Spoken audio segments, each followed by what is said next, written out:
जैसा कि हमने वादा किया था, एक एक केस स्टडी साइबर क्रिमिनल्स की पूरी कहानियां हम आपके सामने सुनाएंगे और आपको ये भी बताएंगे कि आपके साथ साइबर क्राइम क्यों होता है, कब हो सकता है और बचें कैसे, और अगर हो जाए तो क्या करें। एक कहानी, जो लड़की है उसका नाम है खुशबू, उसकी कहानी मैं आपको सुनाने जा रहा हूं। खुशबू नाम की लड़की को अरेस्ट करता है Gurgaon cyber cell department.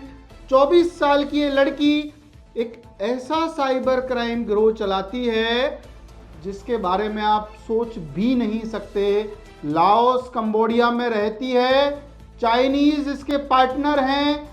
Airport पे इसको अरेस्ट किया जाता है, बड़ी मुश्किल और शिद्दत के साथ एक ऑपरेशन चलाया जाता है और इस खुशबू नाम की लड़की को अरेस्ट किया जाता है। ये भी जिम्मेदार है आपके बैंक अकाउंट फ्रीज होने के लिए, क्योंकि आप जब इसकी कहानी सुनेंगे तो आपको ये जानकारी मिलेगी कि आखिर हमारा बैंक अकाउंट फ्रीज क्यों हो गया। क्या इसकी जिम्मेदार ये खुशबू नाम की लड़की है। ये कहानी शुरू होती है जब उसको अरेस्ट किया जाता है। अरेस्ट करके उससे पूछा जाता है कि मिसेस खुशबू, क्या कहानी है आपकी, क्या करते हैं आप। सूरत की रहने वाली ये लड़की लाओस कंबोडिया में रहती है और बहुत शानदार जिंदगी जीती है, अपना व्यापार करती है और व्यापार का नाम है साइबर क्राइम। अब कैसे करती है जी।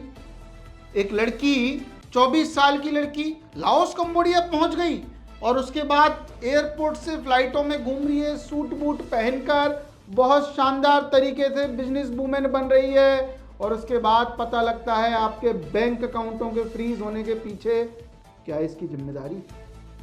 दोस्तों, इसका काम था साइबर क्राइम करवाना। अब साइबर क्राइम कैसे होगा। 39 लाख रुपए का एक डिजिटल अरेस्ट का केस इन्वेस्टिगेट कर रही थी गुड़गांव पुलिस।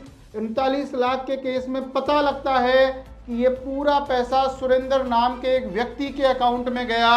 सुरेंद्र नाम के व्यक्ति से एक मितेश के नाम से गया। मितेश नाम का व्यक्ति खुशबू को वो अकाउंट बेचता है और उसके बाद खुशबू को पकड़ लिया जाता है। कहानी ये थी कि जब डिजिटल अरेस्ट 39 लाख का किसी व्यक्ति के साथ हुआ तो उसने 39 लाख रुपए एक सुरेंद्र नाम के व्यक्ति के अकाउंट में डाले।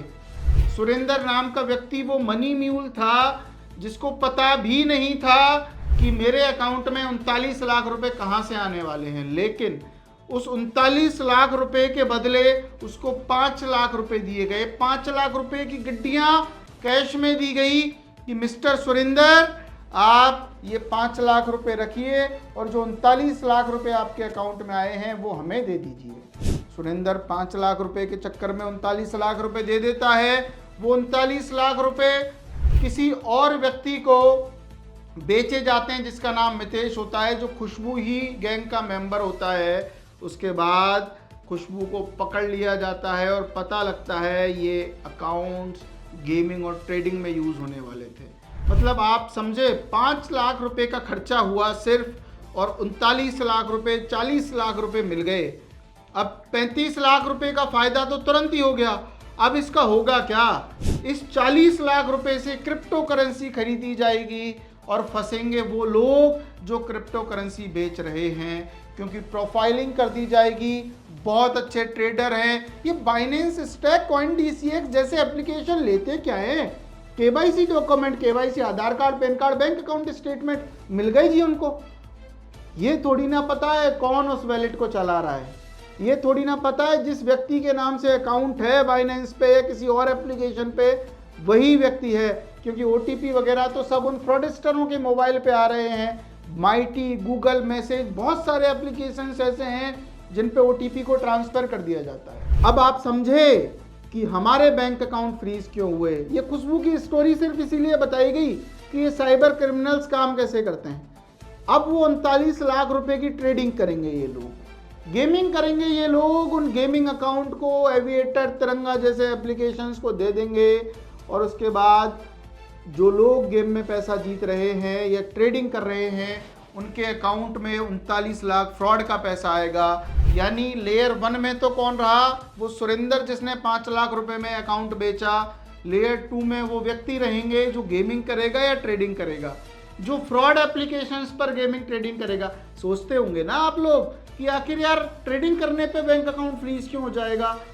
जिस व्यक्ति ने हमें यूएसडीटी बेचा उसने तो कंप्लेंट कराई ही नहीं, यूएसडीटी खरीदा उसने तो कंप्लेंट कराई ही नहीं।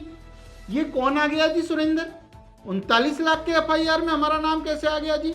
ये है पूरी कहानी जी, कैसे आ गया आपका नाम 39 लाख की उस एफआईआर में, 2 करोड़ की, 5 करोड़ की, 10 करोड़ की एफआईआरों में। क्योंकि ये अरेस्ट, डिजिटल अरेस्ट, कोई भी ट्रेडिंग नाम पे स्कैम, कोई भी साइबर फ्रॉड करने के बाद उन अकाउंटों में पैसा लेते हैं, जो मनी म्यूल्स होते हैं उन अकाउंटों के पैसे को ये यूज़ करते हैं, उस साइबर क्राइम में लेयर 1, 2, 3 का पार्ट आप बन जाते हैं। अब किसी ने ट्रेडिंग कर ली, लेयर 2 में आ गया, उसका 5 लाख रुपए, 5 लाख रुपए के बाद उसने 1 लाख रुपए का एसी खरीद लिया, तो एसी वाले का अकाउंट गया। उस शॉपकीपर ने कहीं जाके कोल्ड कॉफ़ी पी ली, कोल्ड कॉफ़ी वाले का अकाउंट फ्रीज। उसने चाय पी ली, चाय वाले का फ्रीज। उसने किसी डॉक्टर को फीस दे दी, डॉक्टर साहब का फ्रीज। इस तरीके से चलता रहता है। कोई हमें पैसा ट्रांसफ़र कर दे तो हमारा फ्रीज। ये है पूरी कहानी। अब आपको ध्यान क्या रखना है जी, जिस भी व्यक्ति से आप ट्रेडिंग करें उसको वेरीफाई करें। जिस भी व्यक्ति से आप गेमिंग करें उस एप्लीकेशन को वेरीफाई करें। जिस अकाउंट में आप पैसा डाल रहे हो उसी अकाउंट से पैसा आना चाहिए, ऐसा नहीं कोई दूसरे अकाउंटों से पैसा ट्रांसफ़र कर दे।